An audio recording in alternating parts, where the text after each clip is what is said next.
வணக்கம். நம்ம சாப்பிட்ற பேக்கடு ஃபுட்னால் என்ன ஆபத்து வருங்கிறது தான் இன்றைக்கி நம்ம பார்க்க போகிறோம்.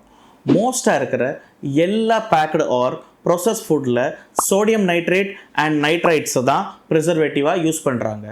அந்த ப்ரிசர்வேட்டிவ்ஸ் தான் இன்றைக்கி டேட்டில் ஒரு மனுஷனுக்கு கேன்சர் ஃபார்ம் ஆக ரொம்ப உதவியாக இருக்குதுன்னு நிறைய ரிசர்ச்சில் ப்ரூவ் ஆகியிருக்கு.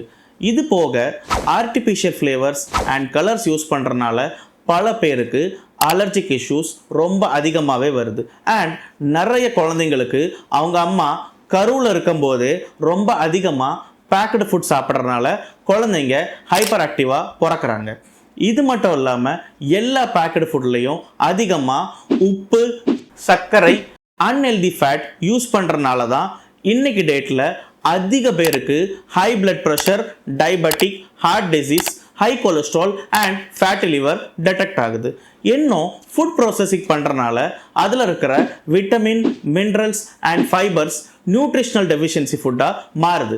அதனால் நம்ம இம்யூனிட்டி ரொம்பவே வீக் ஆகி டைஜஷன் இஷ்யூவும் ரொம்ப அதிகமாகவே வருது. பேக்கெட் செய்யும்போது பிபிஏ அண்ட் டாலேட்ஸ் கெமிக்கல் யூஸ் பண்ணுறனால நம்ம பாடியில் இருக்கிற ஹார்மோன்ஸ் இம்பேலன்ஸ் ஆகி பல ஃபீமேல்ஸ்க்கு பிசிஓஎஸ் ஆர் ஃபைப்ராய்டு யூட்ரஸ் இந்த கண்டிஷன் நம்ம ரொம்ப காமனாகவே பார்க்குறோம்.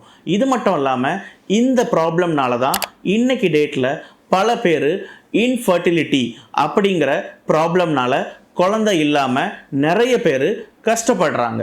ஸோ இப்படியெல்லாம் ஆகணுமா? இதுக்கெல்லாம் ஒரு மெயின் காரணம் இந்த பேக்கடு ஃபுட்ஸாக கூட இருக்கலாம். ஸோ எல்லாரும் கவனமாக இருந்துக்கோங்க.